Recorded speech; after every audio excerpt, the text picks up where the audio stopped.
तीसरी बात भारतेंदु जी ने ये बताया कि पहले, आज से अगर 10,000 साल पहले और 50,000 साल पहले अगर दृष्टिपात किया जाए तो हमारे ऋषि मुनियों के पास कुछ नहीं था।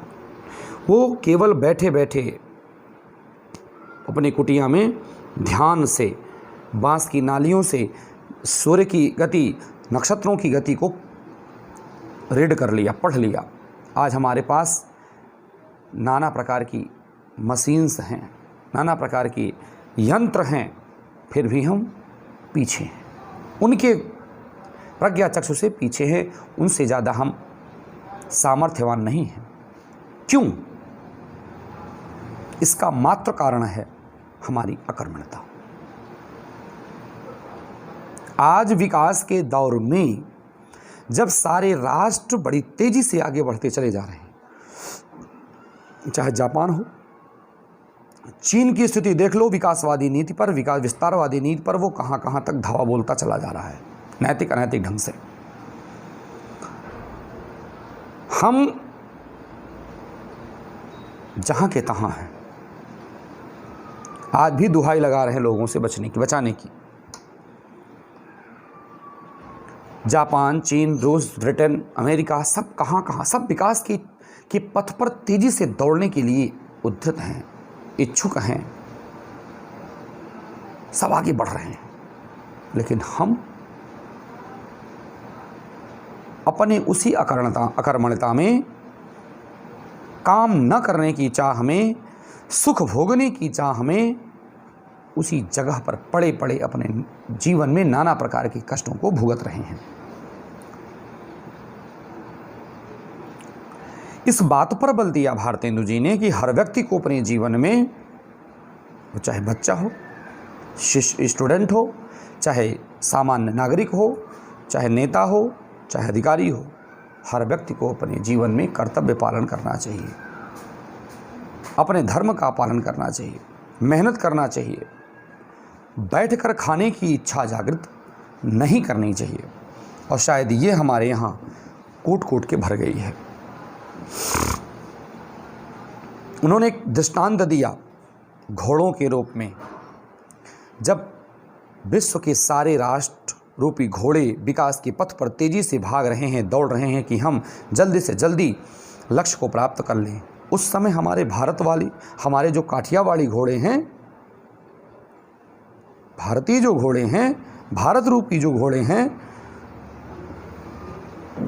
वो फालतू में खड़े अपने टाप से मिट्टी खोद रहे हैं। कैसे होगा विकास? चाइना का हर युवा कार्य करता है, चाहे स्टूडेंट हो, वो भी कुछ न कुछ बनाता रहता है। जापान का स्टूडेंट भी कुछ न कुछ बनाता रहता है। लेकिन भारत का युवा वीडियो गेम खेलता है, टिकटॉक बनाता है,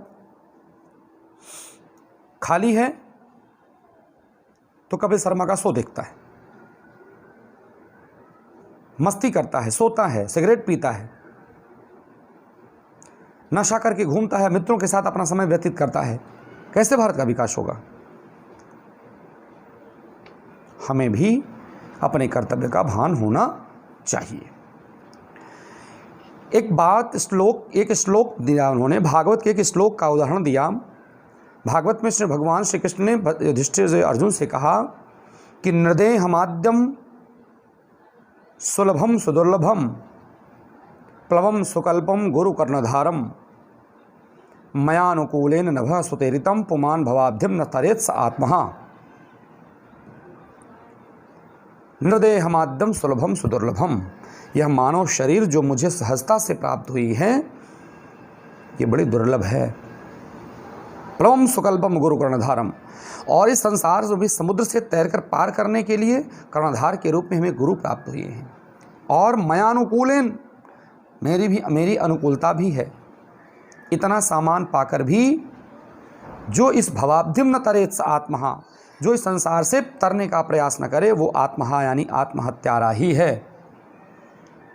अगर बच्चों आप अपने जीवन में लो कि तुम्हें पढ़ने के लिए अच्छा स्कूल, अच्छे अध्यापक, अच्छी पुस्तकें, सारे सिस्टम मुहैया कराई गई हैं, और फिर भी तुम न पढ़ो, तो तुम आत्महत्यारे ही हो। हमारे पास काम करने के सारे साधन हैं, फिर भी हम काम न करें तो हम आत्महत्यारे ही हैं।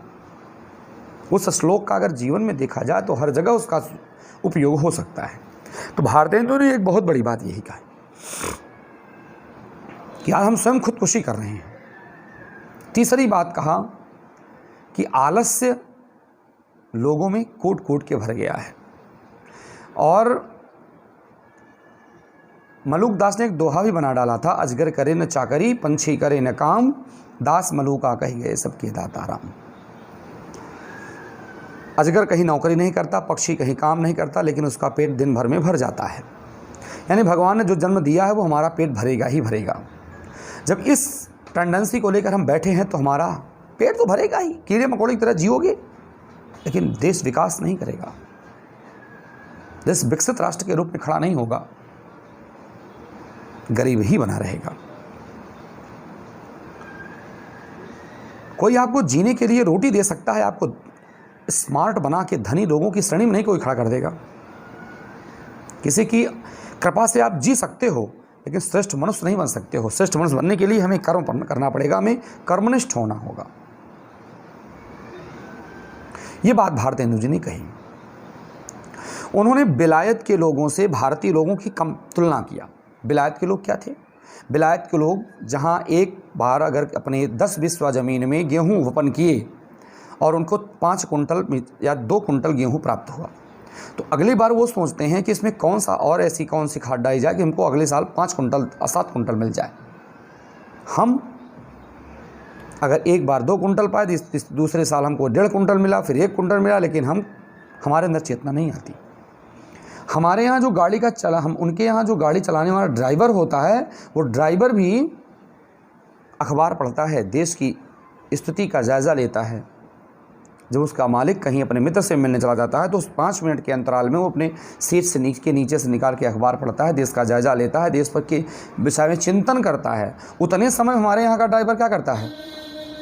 स्टीयरिंग पे पैर रख करके बीड़ी पीता है, बक बक करता है। हमारा देश कैसे विकास करेगा? हमें चेतना युक्त होकर के और हमें अपने कर्तव्य को समझना होगा।